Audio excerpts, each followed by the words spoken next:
footage you're seeing is immediately following a hard hit-and-run collision to the rear of this 2001 Firebird. The roaring sound you're hearing is the quarter panel, which was pushed into the left rear tire. The at-fault driver hit me and quickly fled the scene of the accident, and I was immediately overcome with the desire to catch up with the criminal and at least get a license plate number. So I started my camera and floored it. To my surprise, the driver pulled over into a property. I was able to get the plate number. Then the driver peeled off again, leaving the scene again, only to pathetically crash into a ditch and get stuck. And you can hear the revving as he tries desperately to leave the scene a third time. And you can tell by the bad camera footage I was shaken up by the collision.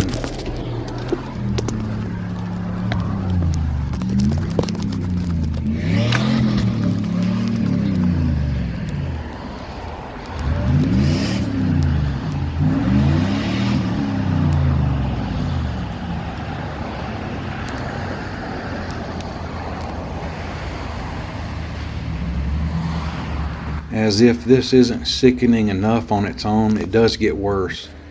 This car was purchased for my son, whose 15th birthday was only 2 days away. We had spent weeks getting the car perfect for him, and I was only driving it because I was on the way to Troy's muffler shop to get the exhaust tightened up. Maybe some new rubber exhaust hangers or something, because sometimes you could hear a knocking sound and the tailpipe was sort of loosey.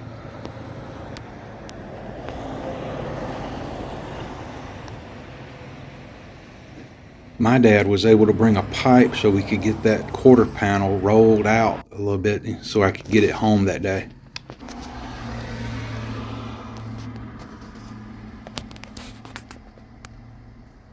And this is the intersection it happened at. It's probably over a mile from where he was caught. You can still see pieces and parts of the car just scattered all over the place. You can imagine what a 15-year-old boy must have felt like to see this, but this is my grandson seeing it for the first time, really confused about the boo-boo on the car. But every day I'd look at the car and kept thinking more and more about how fixable the car actually is and how it would be worth fixing due to its low mileage and condition everywhere except where the wreck spot is. My plan was to see what we'd get from the insurance company and make a decision. But for about a month and a half, the insurance company stalled and took their sweet time. They deemed the car a total loss, and I stated that I wanted to keep the vehicle. Notice the expense tracker in the lower left corner of the screen. This figure represents every cent that we've invested in the car at this time. In this series, I'm going to track every cent we have in the car, not counting gas and insurance. The dollar amount will change constantly throughout the series of the videos. To document how much a major repair like this would cost DIY. As of this very moment, we're not even sure if it can be fixed, as it'll have to go to a frame shop and they might turn it down and say it can't be fixed or take too much to fix it. There are some sad thoughts that this car might have to be sold for parts, but we want to give it a chance. But once the insurance money comes, we'll evaluate whether it's financially feasible.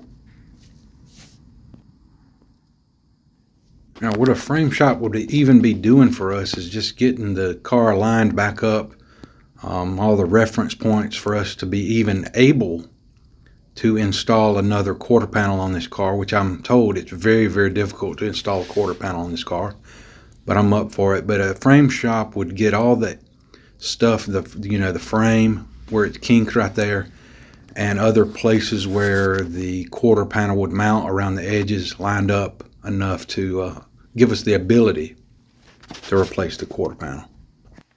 The frame shop wanted us to take some stuff apart so they could get a better look at it, so we got started. We took the taillights out and the bulbs. There were these areas right here, 1, 2, that's supposed to have these little fasteners. So there's a tag light that we're gonna have to deal with, but there's some pull fasteners here. There we go. There's a part. Just fell out of the bumper. What do you know? So what we got here is, this side's off, of course, because of the accident. If you go around to this side, it's completely intact. There's a screw right here.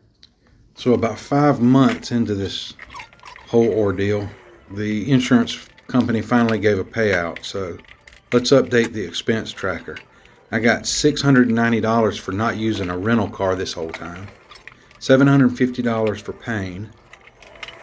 They wanted to give $5,510 for the car, but then I had to do the buyback at $1,290.43 for a grand total to deduct from our expenses of $5,659.57. Let's see where that puts us on our expense tracker. All right, so $35.23 is what we have invested in the entire vehicle. But that's all about to change.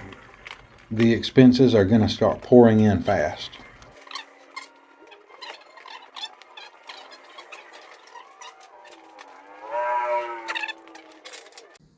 So what do you guys think? Is it fixable?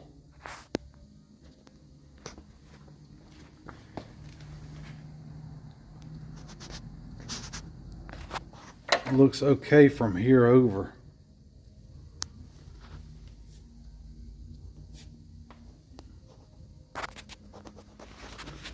You can see this this little seam right here, and compare that to the other side.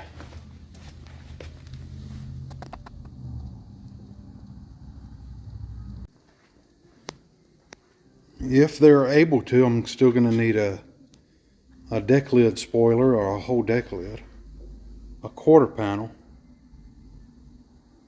Some of the bumper is messed up, but it's just mainly the fasteners. New tire because it dug into that. The big deal is the quarter panel though. A lot of cutting, a lot of welding.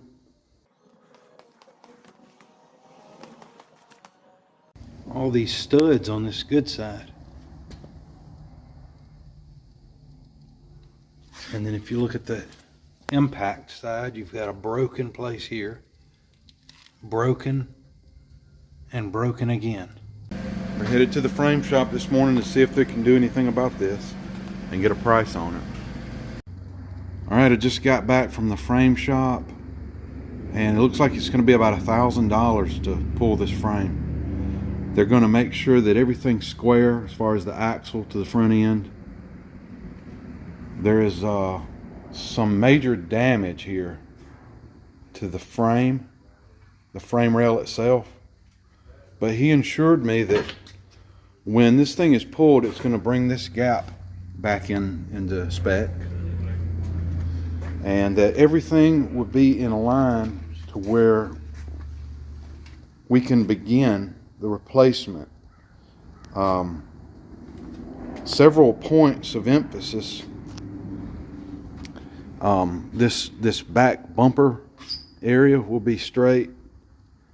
The tail panel there, we'll bring this up.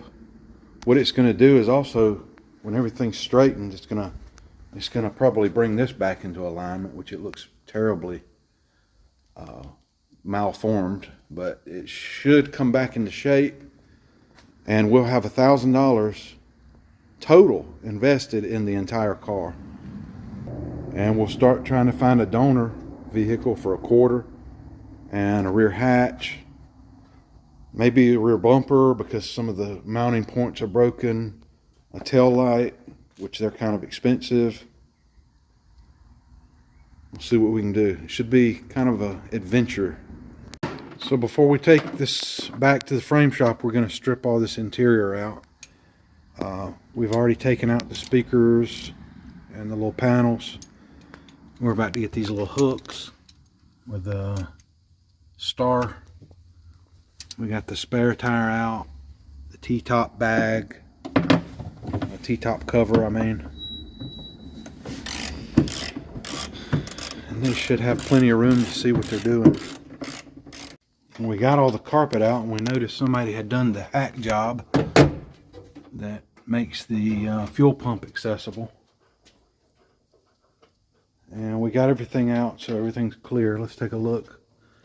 See the wrinkled frame here. And this part right here needs to be brought way out to this area.